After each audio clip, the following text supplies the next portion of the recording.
been kidnapped, I've been a hostage in a murder scene, there's rape in there, there's adoption. Opened up the door and I had this gun pointing at my head. Trouble followed me. The people that are in my life now are there for a reason, not just a season.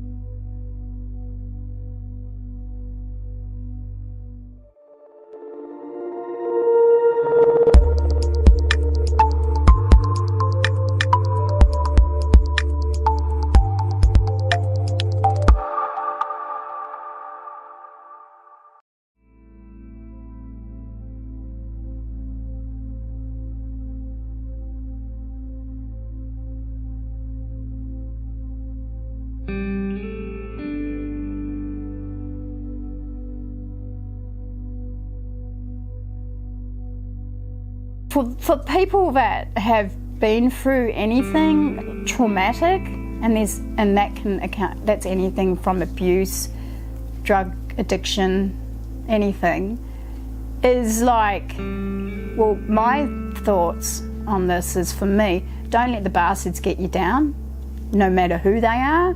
You know, and at the time when you're suffering, grief is grief. If you're going through grief, just go through it. Feel the emotions, because there's no set rules on grief, I believe, but just don't get stuck in the depression. You know, make sure there's an ending. I'll never forget when I lost 3 loved ones to suicide, and it was all in 2 weeks. I was just devastated, and I thought I was going mad. And I actually thought, this is what it's like to feel like you're going mad. How was I going to get through that? This is an example I'll give. There was nobody around. I was in an AA meeting when I found out my boyfriend killed himself, and I was just getting over the other friend that had killed himself that contacted me. I got in the meeting and I sat up, and I don't know how, but I shared. They asked me to share, so I shared. I don't know what I said that day, but I remember I just found out my boyfriend had shot himself in the head. I asked for help. I reckon a good way too to help people that need help out there is to share it with someone special that they can trust. That's an important thing, and to write about it. Even if it's in a diary. I kept diaries for years. When they took my daughter off me, my second daughter I lost to the Australian government arseholes. Yeah, I wrote. For 18 years I wrote every single day. Now you can't lie in a diary. And 18 years later I thought, what am I going to do with these? I had nothing to do. Why did I write a diary? So my daughter came and saw me, and I gave her my car. This is when I came over from back here. And I put them in the back. They're in a box. I said nothing. And she says to me, oh, Mum, you've left something behind. I said, no, darling, that's yours. I didn't say what it was. I said, it's yours. And in there was what she needed to know. It's like when you're adopted. You never really find out the truth until you find out the truth. And even then you don't know if it's the truth. Being adopted, I found out just in the last 2 years that I've been lied to by a lot of people. So you need to find someone you can trust. That's so important. Don't do it alone. Don't do what I did. It toughened me up, it really. And get a dog. I've done some silly shit. I look back now and go, oh my God, because I've been to jail myself. I'm not Miss Goody Two-Shoes, like we say. There's always a story underneath it all. Where I come from, that's the part I missed out. Where I come from, how I sort of coped with stuff. I just sort of got myself in a situation where you meet people and they do drugs, so you do drugs or whatever, and you know, I always got myself out of a situation, the drug situation, the alcohol situation. You know, I said to Sibs, I says on our interview, I says to them, you know what, I went through hell when I was a kid, you know, and you guys made a mistake. I says, I made a mistake too, and I'm paying for it with, you know, my cirrhosis. But, you know, you reckon just an apology is like... Just given birth to my baby, And this guy's just stabbed my neighbour 33 times, and he's still got the knife in hand, and he's wanting to stab me. The only thing that's saved my life was that he took the hots for me. So I had to get rid of him. I had to think ahead for the 5 people that were in the room, one of them being my child, so my baby. So yeah, I told him I had money. I says, come on, I'll give you some money. I didn't have a cent. But he says, oh yeah, that'll be good. I had to get him out of the house. Get him out of the house would be easier, but it was hard.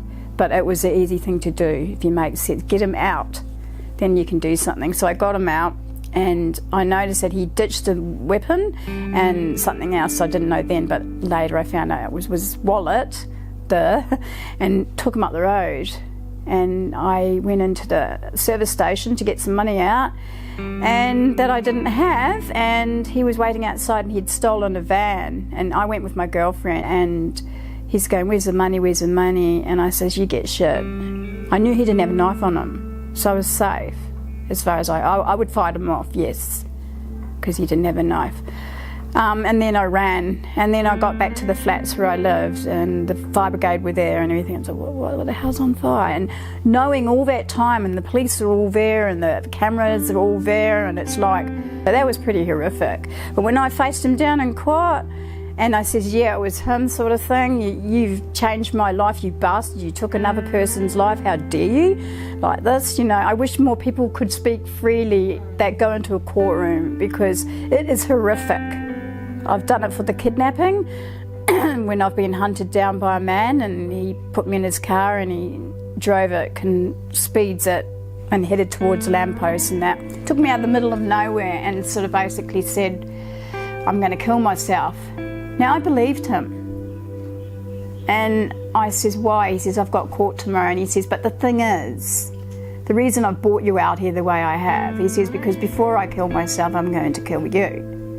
And it's like, oh fuck.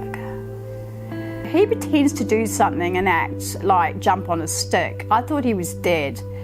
And I'm going looking like that, you know, you're sort of standing back, and I'm in the middle of nowhere in a place called Yass in Australia. And he's just lying there. I think he's dead. And the thing that runs through your mind, you'd be amazed at some of the shit that runs through your mind when you are in a situation like that. It's like, if I leave and he's dead, they might think I murdered him. But if I stay, he's going to kill me if he comes to life. Like those movies, you know those movies? You see the person get up. He's one of them movies, right? He is one of them movies, because he got up. And because I'm small, I dove down like that, put my head down, and I put my head up like that, and I watched. He came out, he wanted to find me. He's going to kill me now. And I'm in the middle of nowhere, like I said, and I think, oh my God. And he went past me. And you know that you see on the movies as well, where the woman's going like that, but she's making too much noise, and you're going shh, shh, shh, shh. Like, that's me. I'm just like, I don't move. And he went past, goes up the road, and I think, okay, it's now or never, but there's hardly any cars. You've got to keep this in mind. I ran out, and a truck, I shouldn't have done that. I rang out, the truck comes. He's not going to stop. He can't stop. So what does he do? Which alerts idiot up the road that I'm trying to get someone to help me. And then the second car that came along was a woman, and she stopped. And I'm thinking, go, go, go, go, go, like that. And she's just going, what's going on? I think, please, just go. And I'm trying to get my foot over on her accelerator, because she wouldn't go. I think she froze up, she did. And I says, that man is trying to kill me. Sure enough, he jumps on the bonnet. She's still sitting there. And I'm just saying to her, and if you're out there and you can hear me, you know, I still love you, but thanks for picking me up that day.